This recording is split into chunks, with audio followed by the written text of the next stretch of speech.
Okay, back to Sports Night. Okay. So I want to talk a little bit about the creative atmosphere on the show. What was it like?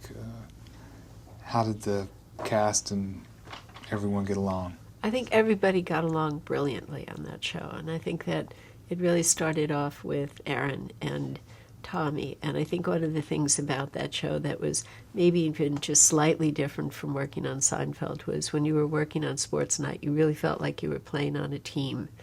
And I remember when we got nominated for an Emmy, it was different. It wasn't like you were just winning for yourself, you were just winning for the whole show. And there was just an atmosphere, I think, that Aaron had set up and Tommy set up, where you really felt like you were part of just a bigger picture, and you really always felt it as if you were just completely incorporated in that bigger picture. And Aaron Sorkin, what was it like working with him? How closely did you work with him Well, on it? his room was just across the hallway from me, so I worked very closely. And a lot of times, because this was also his first TV show, he would just come in my room and just flop down on the sofa and say, okay, show me something. And that's literally how we would do editing, where sometimes I would show him stuff even before maybe a director had seen something because it was something really fun that I wanted him to look at. But there was a really good rapport where a lot of times, like I said earlier, I would go in his room and ask him to, read some dialogue so I would understand the rhythm of what it was that he was trying to accomplish. And he was very much a wordsmith. If you said the, that was very different from ah. And so he was very, very particular about the words that were used because I think it all just added up to something much bigger for him. So you had to be very, very honest about that. And I think one of the other things that we did was we had one scene where two characters were having a fight. And the director had done it 5 different takes. And each take was starting off with just the fight as the dialogue and progressively getting more and more angry and really playing the scene for all the anger and just all the emotion and just the gestures and all of that. And I asked Aaron, I said, they're all very interesting. Which one is the one that you want? And he said, the word should be the anger. And I think that was very much about Aaron, was the word should really be the story. I think another thing that he did one time that was really extraordinary was Jeremy, the character, was telling Natalie, the character, a story about how his father had had this 20-year affair and his mom had never known. And Aaron just said, try cutting the scene so neither of them ever lose eye contact. I was like, wow, that just changed the whole dynamic because there was this level of honesty. And you think to yourself, when somebody says that, you think, why didn't I think of that? Because it's just almost so obvious. But when you think about it, so much about television really is in the eyes. You rarely are using big wide shots. You might use it for geography or whatever, but a lot of actors are not acting with their whole body. They're really acting all right here. And you really hope that they pay attention to that whole notion of, keep looking at somebody. If you don't, there's got to be a reason. And really just paying attention to things like that. It really just affects, I think, a lot of times the way that I cut, especially in drama. Now, Sports Night became known for its rapid fire dialogue and Right. the walk and talk thing. Right. What was the walk and talk and how did it develop? I think the walk and talk was a lot of times we didn't want to just have exposition of two people just sitting at a desk. And I think having that walk and talk added a whole notion of just the urgency of that environment where people don't stop. They're trying to always be doing more than one thing at a time. So I think it developed out of necessity too. What were the specific challenges of editing a show with that kind of thing? Well, I think the one big thing on that show was I thought we had a lot of footage on Seinfeld. We literally shot twice as much on Sports Night. So I think just the management of the amount of film that you would get at any given time was just extraordinary, because every time you had somebody at an anchor desk, you also had them on a monitor, and you also had them in the control room. So you literally, for everything, you probably had 3 times as much footage. So you're always dealing with that and just trying to come up with what is the rhythm and what's the the storytelling notion that you're going to have there. So it was, I think that just the volume of footage was the biggest challenge. Yeah. Was the laugh track used in the show? The network wanted one, but I think that we won out not doing a laugh track, mostly because of the fact that Aaron's rhythm doesn't allow for the laugh track, because right where you would want to put a laugh track is right where he wants dialogue. And so I think it was one of those that we tried, and ultimately we succeeded in not having one. Yeah.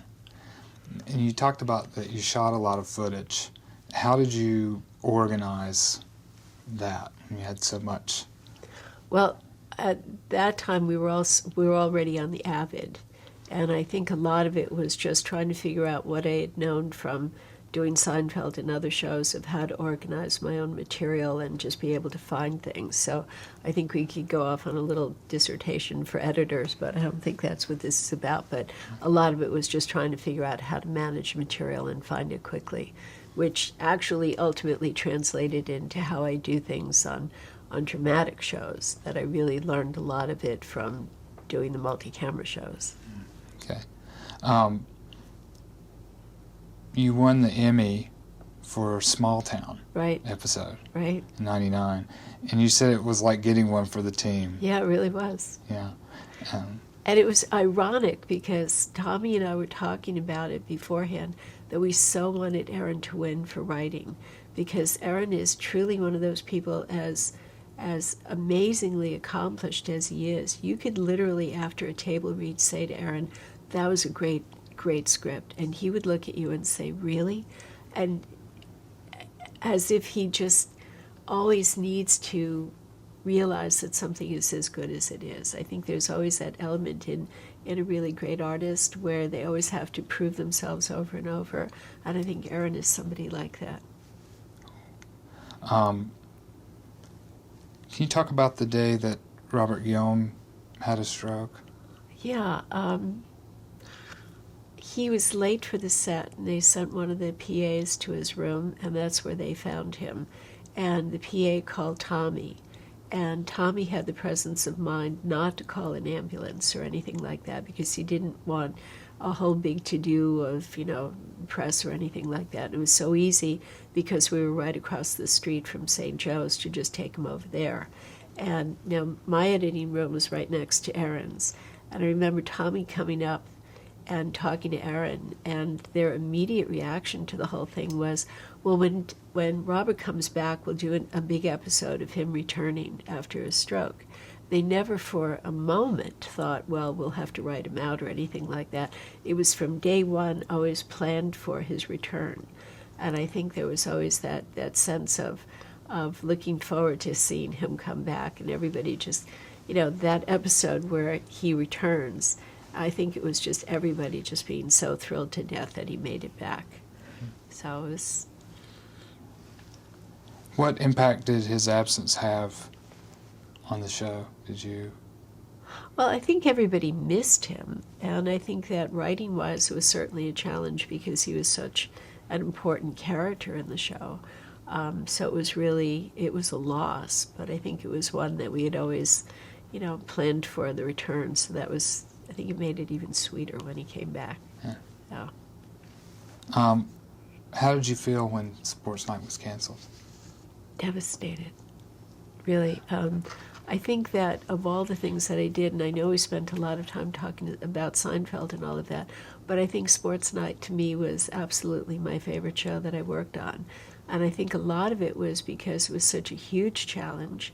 I think that I saw Aaron as like my second genius, and Tommy as my third, but I think it was just working in an environment where you were right there all the time, and the set, you could always just be on the set at a moment's notice. And there was something story-wise that I think I really connected with a lot of those stories and just really loved them. And that also from day one, you were the person that was really helping create those characters. And I think that as an editor, when you're sitting in that room, you really have a good idea of who you want your characters to be and what they're going to do. I think a great case in point was Felicity Huffman. At one point, her character is breaking up with the Peter Krause character. And Felicity is brilliant at being able to cry. I don't know what place she goes to, but she can just cry that fast. And she actually was crying, and I thought, no. And her character's name was Dana, and I thought, my Dana wouldn't cry in front of anybody. She would cry in private. And so I decided she should just get to that edge of tears. And then I realized, you know what? You make everybody at home cry, not the actors cry. And there's something much more powerful in that. And I think that was one of those editing things that I made that decision that I would make the audience cry, not the character. And that to me was also just like one of my little things that I would do. But I think being with the show from the very beginning, you get to know all those little gestures that those different people will do, and you can really, it's almost like the writer is molding the words and you're molding the gestures, if that makes sense. Wow, that's really good. So then after that came The West Wing. Well, I remember when Sports Night got canceled, Tommy called me to tell me that Sports Night got canceled, and he said, I would like you to work on The West Wing. And I said to him, this feels very much like you told me that my first love just died and you're asking me out on a date. I said, I can't do this right now. I said, I need to mourn for a little while and let me call you back in a little bit. And I think I called him the following week. But I had to let that go for a bit. I mean, it was real. I was that devastated. So it was a big loss. But then there was The West Wing. Yeah. Was it, they were in the second season. Right. When you were coming into The West Wing. Now, was it difficult coming into that show? Yes. In the second season? Yeah. It was difficult because I was, up until this point, being the only editor on a show, like Seinfeld or Sports Night or whatever, and now you were part of a group, and there were two other editors, and I was the third one. And I think also Aaron was no longer just across the hall from me. He was in a separate building. And if you wanted to go to see Aaron, you had to make an appointment, and you had to go with one of the people in post. You couldn't just go by yourself. There was a whole lot of control and a whole lot of structure and a whole lot of all of that. And it was like, I just didn't care for it. And I left the show after that first year, and I went to do Bob Patterson, which was ironically on the same stage as where we did Sports Night. And when they say they pulled the plug, I watched them pull the plug. And that got canceled, and you can fail up, and Tommy asked me back to The West Wing, and so I went back. Yeah. And it was different by that point. I think that I had just they had some different personnel and stuff like that, so it was just a little different environment. It was just much nicer. Were you familiar when you first went on The West Wing with the show? Yeah. Huh? Yeah. Yeah, I had a good idea of it. But I think just the mechanics of how it worked, being a John Wells production with Aaron Sorkin at Warner Brothers, it was just like a lot of layers, which was just very different. Can we talk about the tone of the West Wing a little bit versus the comedy stuff? Well, I think all the comedy that I've been doing up to date was stuff that was still reality-based. And one time, American cinema editors asked me if I would do a talk about what comedy editing was. And I thought, what is comedy editing? And I thought, you could take any dailies and make them a comedy or a drama. It's just how you interpret things. And I thought, if you interpret things as a comedy, you are seeing the world as absurd. There's an innate absurdity to it, but with a drama, there's an innate tragedy to it. So I think it's just a spin that you're putting on what you're looking at. And so I think that you're still dealing with something that's reality-based, but when you go into the drama, you're just putting a different spin on it. And I think that you could look at Aaron Sorkin going from Sports Night to now doing The West Wing and doing it very comfortably. There's still a certain humor in there, too. One of the things that Aaron would do with us all the time, though, was he would always have a tone meeting. So we would go through the script and understand what the intention of each scene was supposed to be, which was always a big help. That's great. What is your approach to editing drama, and how does it differ when you're doing that comedy? I mean, a little bit more about The tragedy and... Yes. I think that a lot of times when you're doing the drama, you have to pay a little bit more attention to the words and a slightly different rhythm to them. Maybe there's a little bit more of an urgency, or maybe, like with Aaron, there's a lot of the overlaps. Maybe how you're holding on something might be a slightly different interpretation for a dramatic impact, or things like that. So it's something subtle, but I think that Richard Schiff gave me a really good example of something one time, and he told me everything he does has a before and an after. And I thought that was really a great notion for placing acting and placing reaction shots and all of that, and really just paying attention to what actors are doing. And I think one of the things I tried to do, because a lot of times with comedy, the actor's trying to go for something that's funny. But with drama, they might be going for something that has a lot of subtext to it. So you're watching the dailies and you're trying to figure out what is it that actor's trying to get to, or how are they interpreting the material, because it could be a lot of subtext to it, which you might not necessarily have in a comedy. And a lot of times, like if you have a guest star or something like that, sometimes editing-wise, it's a big help if you try to figure out what their backstory is, so you understand why that character might be doing something. Because I think that with drama, there's a lot more about intention. Did you go to the set of West Wing much? Oh, sure. Yeah. A lot of times. It was always a lot of fun. There's something really great about being in the Oval Office and stuff like that. So, yeah. And whenever people would want to come and visit, they would invariably want to have their picture taken in the Oval Office at the desk. So, what was your involvement with the actors on the show? well, I think the actors were all very open and would really welcome visits, and you could chat with them. I think one of the great actors on that show was John Spencer. And I know that John and I would just get into endless discussions, and there was one time that the two of us were standing outside the stage off on the side, and nobody knew where we were for about 2 hours.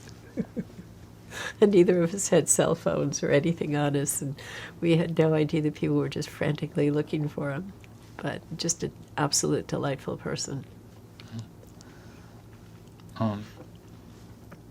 Explain how certain actors or characters helped you understand what was happening in the scene.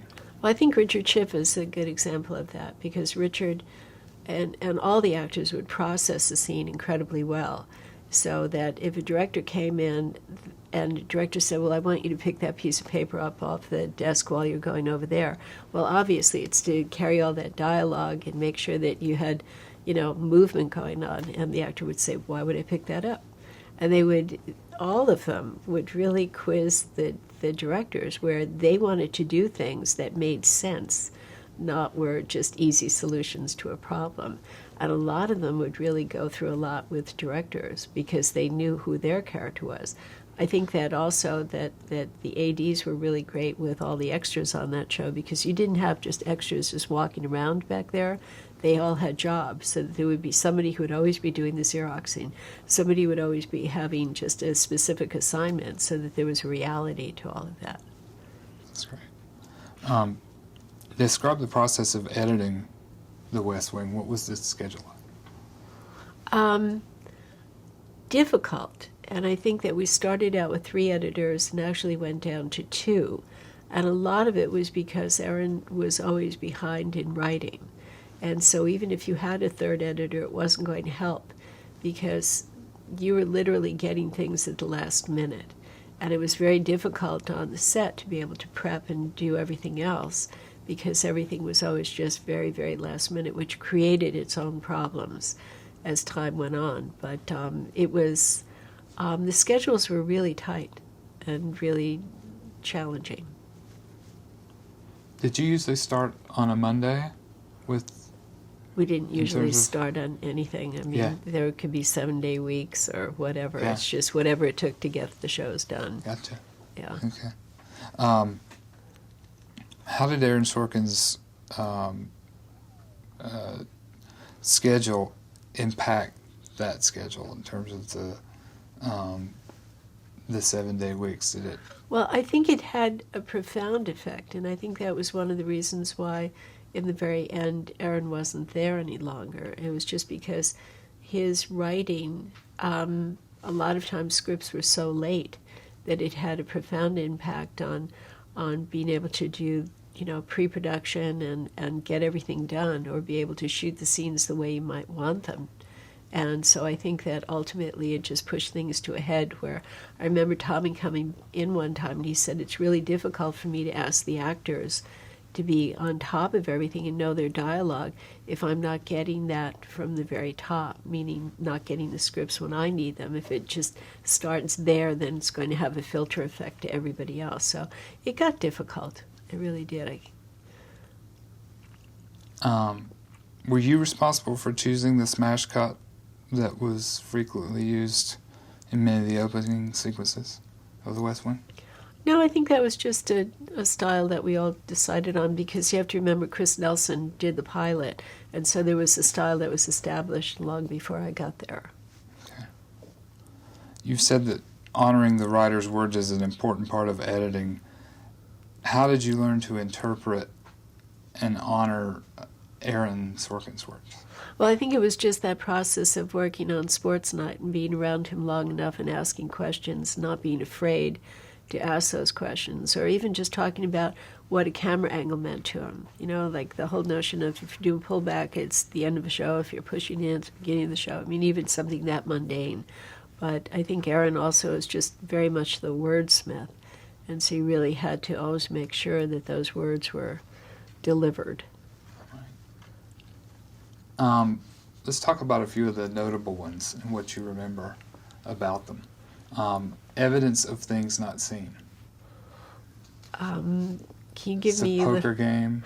Oh, the poker game. I always think of that as the egg episode, which is really ironic, but that was a good case in point of an episode that I said to Aaron, this is a great episode. And I think it was one of those that he didn't realize how great it was, but I said that everybody layered on it. It's like his words were great, but the cameraman did a phenomenal job. The actors did, the sets, lighting, and the whole thing. Everybody just layered one more ingredient onto it. And it turned out to be, I think, one of the best episodes that they did. 25. That was Aaron's last episode, and it was the one with John Goodman taking over and being in the Oval Office. And I remember saying to Aaron, when I cut it, I said, when you look at this episode, all the reaction shots that I used of John with the John Goodman scene in the end, I said, that's a little piece of me saying goodbye to you. And it was really hard for me to even do it because it was just so emotional. And I remember he came back to me later and he said he cried when he saw it. So I thought, yes. That's great. How did their departure change the show? I think it changed a lot. And I think that for people that were West Wing fans, they stayed with the show. But I think there was a huge difference. And maybe I just got to know Aaron and his rhythm so well that suddenly it was like different music and a different dance. And it wasn't the same. I think that one of the things that was amazing about Aaron was, I remember Alex Graves, one of our producers and directors, after we would do a table read, Alex would say, I wonder what this is really about. And so many times what you thought was the A story was really the B story. And Aaron had a way of doing a weave that I think not many writers can do. And I think that's one element that was sorely missed.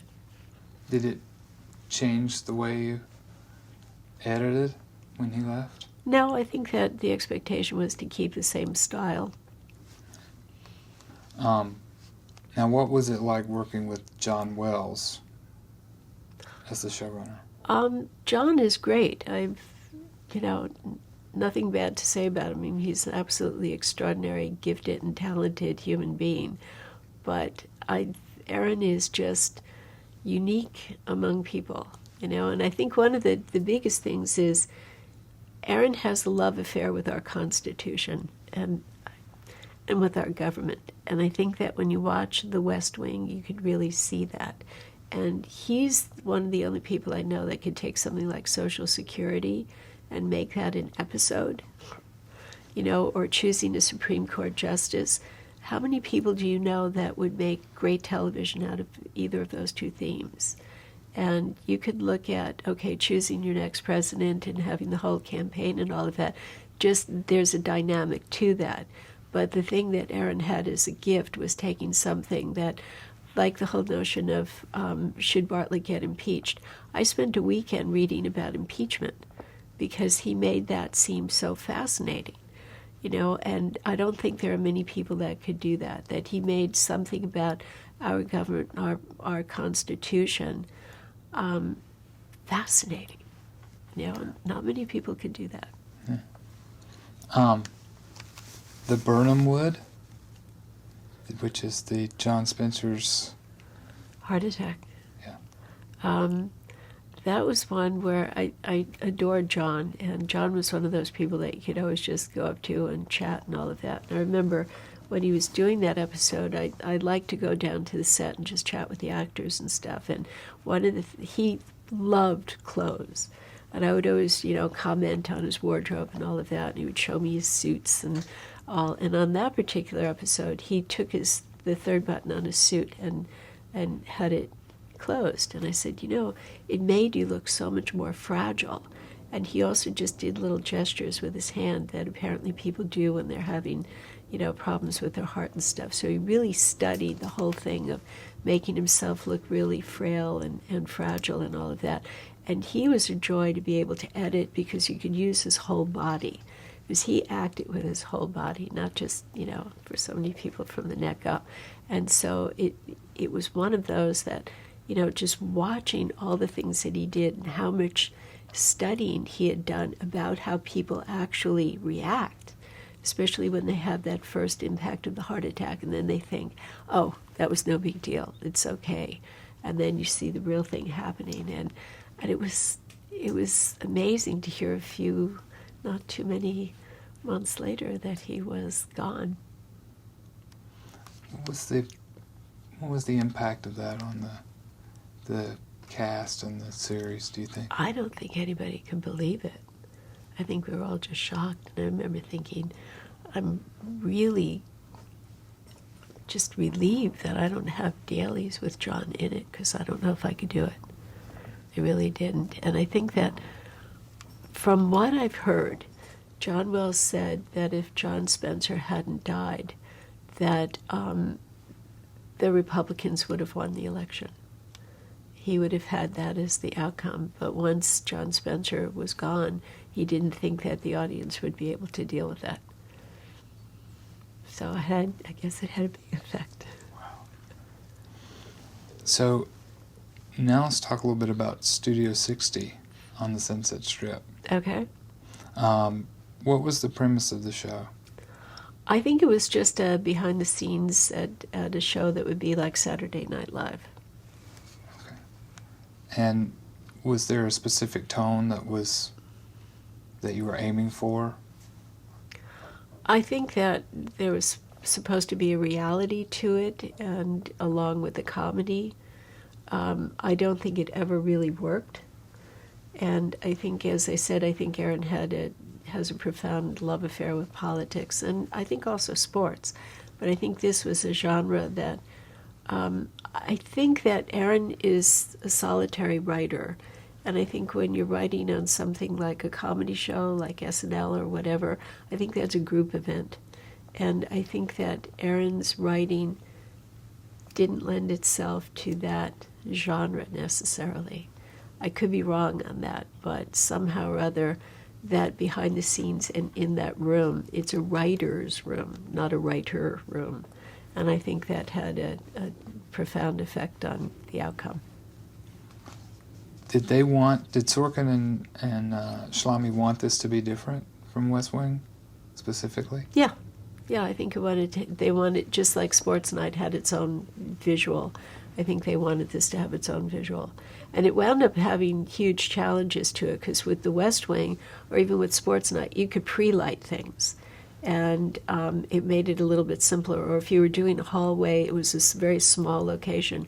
But on Studio 60, every lighting setup, from just talking to everybody there, was its own unique problem, because nothing could be pre-lit. It was just very, very difficult and challenging and very time-consuming show to shoot. Hmm. Now, were you surprised by the negative response to the show and its cancellation? I think if I had started working on that and never knew any of the other shows, I would have been surprised.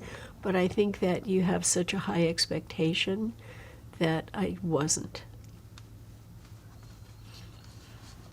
And then let's talk a little bit about the Frasier pilot. Okay. How did you end up working on that? I think probably because I was working on Seinfeld, and that was such a big deal at that time. And I don't know what Ron was doing prior to that he got onto that. He may have just known the people from Cheers, I'm not sure. But those were just extraordinary people to work with. And you read the script and you thought, success. I mean, from day one of going onto that set and just seeing like that first day of rehearsals, you knew the show was going to be around for a while. Right. There was a sophistication to it and a smartness to it that you just knew was a success.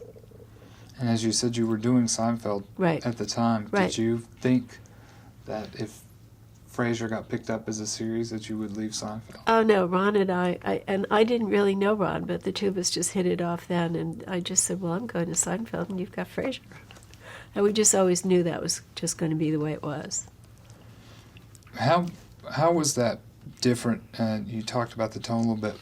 How would you describe the editorial style of Frasier? Well, that one was one where everybody wanted the shows to come in maybe only 2 minutes over. And I think the density of the writing and all of that, it was just going to be very difficult to lose anything. And I think there was just a storyline that went through it that they really needed everything to pretty much remain intact. So they tried to get shows that were close to time. What was it about that show that made you think it would be a hit? Everything. I mean, really, it was just the people were just amazingly smart in their writing. I think Kelsey Grammer was perfectly cast. I think everything about it was just perfect. It was flawless. So, yeah. And how closely did you work with Peter Casey and David Lee and David and Jill? On the pilot? Mm-hmm. Oh, they were in the room a lot. You know, but I remember them just being a real pleasure and very collaborative and coming up with the idea of the little cards for, you know, the next scene and all of that. And there was one that came up in the editing room of how to do that. And they were just wonderful to work with. There you go. And then another pilot you did was My Name is Earl. Right. How did you become associated with that? Well, that I was doing The West Wing at the time, and I was finishing an episode. I remember getting a call to do this pilot, and I read it, and I thought, oh, God, this could be so great. And I really, really, really wanted to do it. And I said, the only way that we can make this happen, and this was another studio, this was Fox, I said, is if you could have the editing room be at Warner Brothers. And so they said, okay, if you could find a room, let's see if we could do it.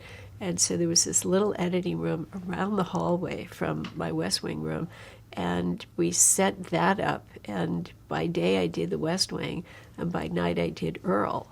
And it never felt like I was overwhelmed. I mean, Earl was just fun.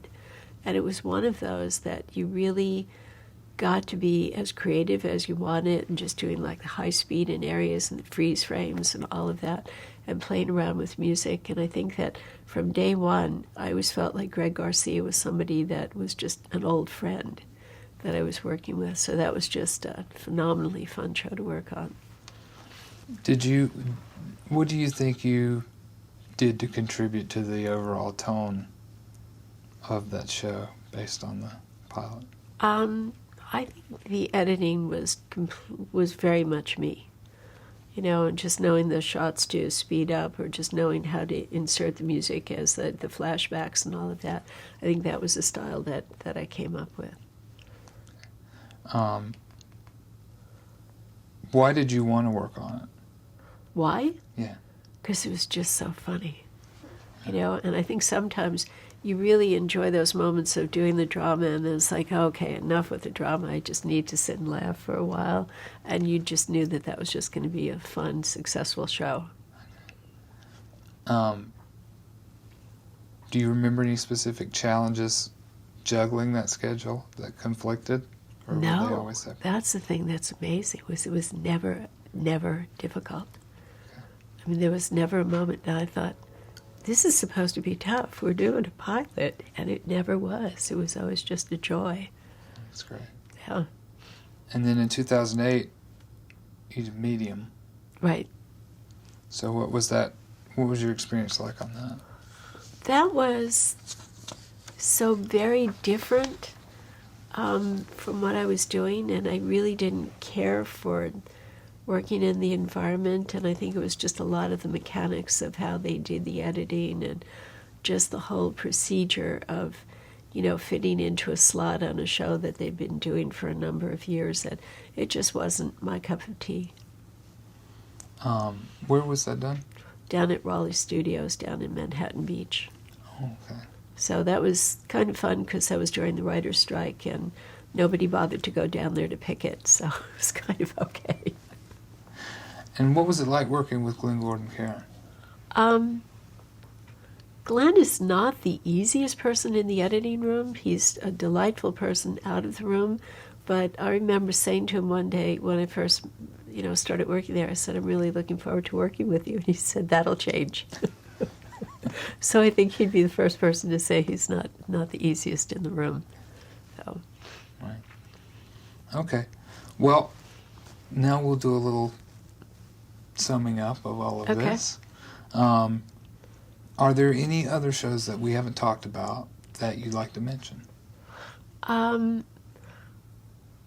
Well, there's one show that I just finished working on, which is Scoundrels, and I think one of the things that was fun about doing that was ABC tried doing something different, of taking their summers and having original programming, and that was really a fun environment to be in. And one of the things that I'd realized from working on a number of other ABC shows was one of the big problems that you get into nowadays is music. And very often you don't get a music editor until way later in the process. I've gone through shows where we've hired and fired as many as 3 composers, and music is getting to be the really bigger deal on television, especially shows like ABC. And so I talked to one of the people in post over there who actually said that we could hire a music editor to start from day one. Wow, what a bonus. And it actually turned out, from just talking to folks over there, that it was very productive because we got music locked way early. They didn't have to spend money in mixing the shows over by getting different songs or whatever. They locked into a composer pretty early in the process, and it just helped everything. And we took a job that so many editors are now stuck having to do, namely music editing, and they freed us up to just be picture editors. And they took the music editing and they put it in the domain where it belongs. And so that was, for me, just on that level, a hugely successful show to do. And I hope I get a chance to, redo that whole scenario again. Are there any other projects you're currently working on? Well, I'm going to do Criminal Minds, Suspect Intent with Forrest Whitaker. So that will start next week, and I'm really looking forward to that. So going from the comedy to the drama. Yes. So. How would you say the field has changed since you first started doing television? Well, I think this is like one of those little things that I wish people would really take a deeper and broader look at, because I think our industry is changing, and not necessarily for the good. And a number of months ago, I did an interview piece with a number of other editors for our Editors Guild magazine. And And it was basically about how things have changed.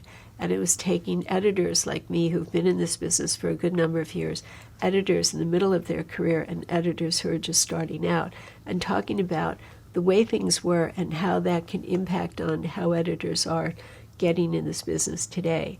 And I think a lot about what I talked about was kind of like the serendipity of getting into this field, or, you know, how you could just bumble into it and you didn't have huge college debts to deal with while you were just getting, you know, your footing and all of that.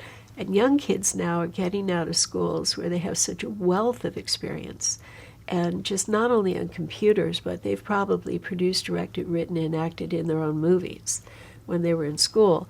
And so they're coming out with all of this knowledge, but all of this huge debt. And they're being expected to be PAs for 5 years to pay their dues. They can't do that.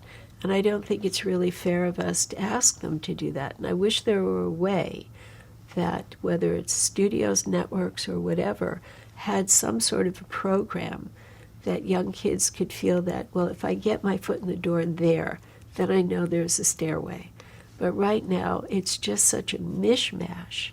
And it's one of those things that truly the reason why you want to work with somebody is not because of what college they went to or how much experience they have. It's, are they a decent person to work with? And are they a nice person to work with? Do you want to sit in a room with them at 2 in the morning? You know, and I think that we need to figure out a way to take that talent pool and translate it into our future in this industry. And that's the job of the future.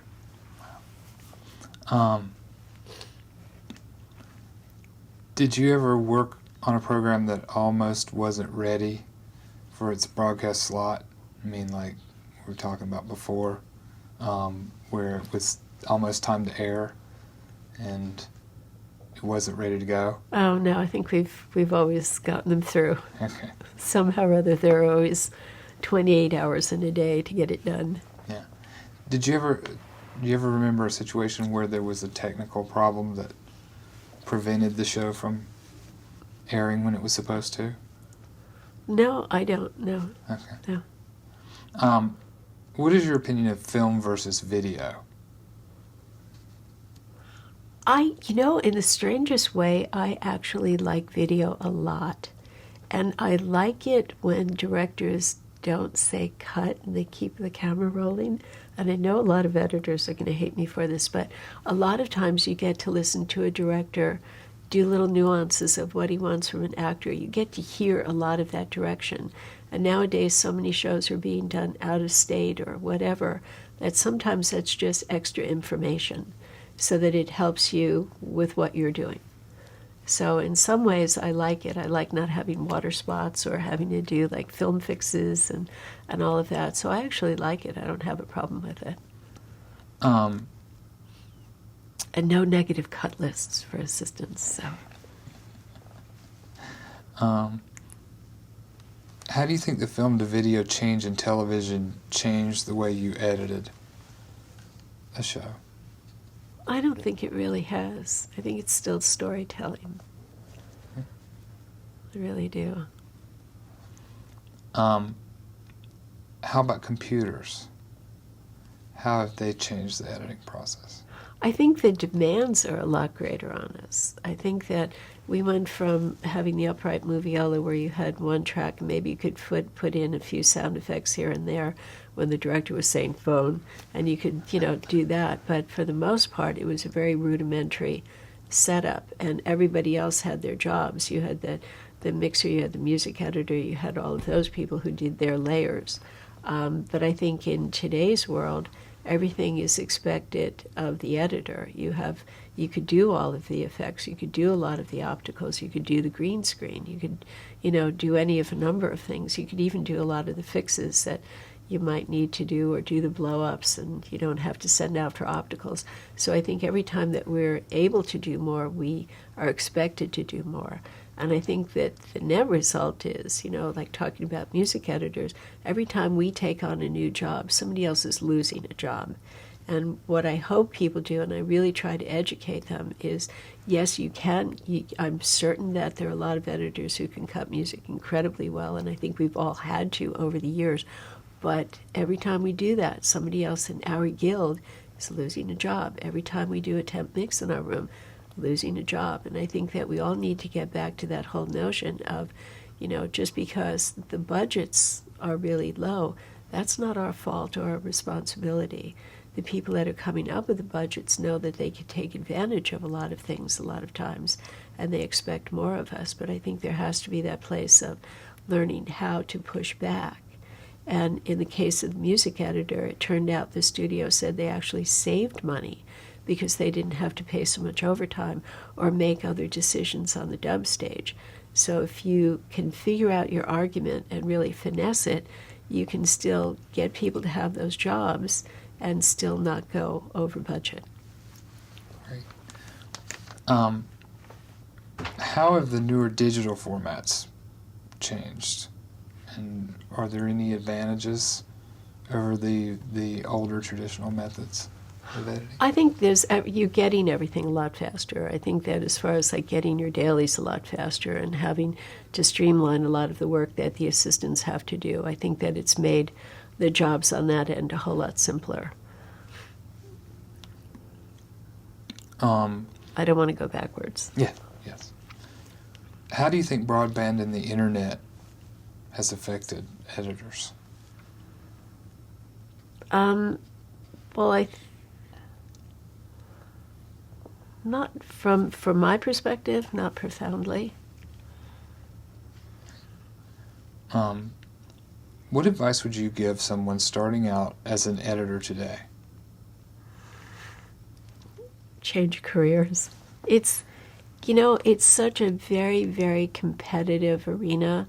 I think that it's changed a lot over time because there was a time when salaries were moving up. I think that you could talk to any editor and they're going to say that in television their salaries have stagnated and that over the past 10 years they probably have not moved up at all. And I think that the number of jobs, even though you think there should be a greater number because now we've got, so many cable networks, shows and stuff like that, the jobs have actually gotten fewer and much more competitive. And I think now you're seeing a lot of shows where you'll get 2 editors and a third if you need one and stuff like that. So I think a lot of times the workload is increasing and the time that you have to do your job is diminishing. So it's and I don't think it's just for editors. I would say that it's probably an industry-wide problem where, at least for editors, our jobs are still located in Los Angeles for the most part. But I think for a lot of other departments, that so much production is being done out of state that we're losing a great talent pool because of work going out of state, that we're having to use people that are local who might be good but not as good as the talent pool that we have here. And I think we really need to have legislation that keeps a lot of production in state. What do you think of television editing in general today? I think we've come a long way. I think you could look at old episodes of Gunsmoke and just compare where we are in editing. I think we've learned that people visually can absorb a lot more than perhaps they used to. And I think that we can play around with a lot of ideas. And I think the sky's the limit on editing and ideas and styles and all of that. What would you say has been the highlight of your career? Sports Night. That was it. That was my absolute favorite. Biggest regret? Never having done a feature. But I don't know that it's a regret. It's just not the way that the river flowed. So, when somebody is talking about you and what you did, how would you like to be remembered? That they enjoyed working with me. So I think that would be the biggest one, is that I was just a nice person to work with.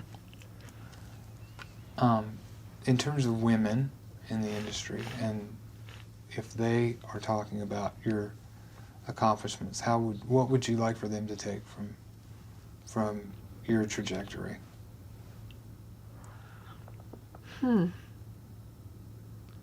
I don't know that I ever specifically thought of myself as a woman editor.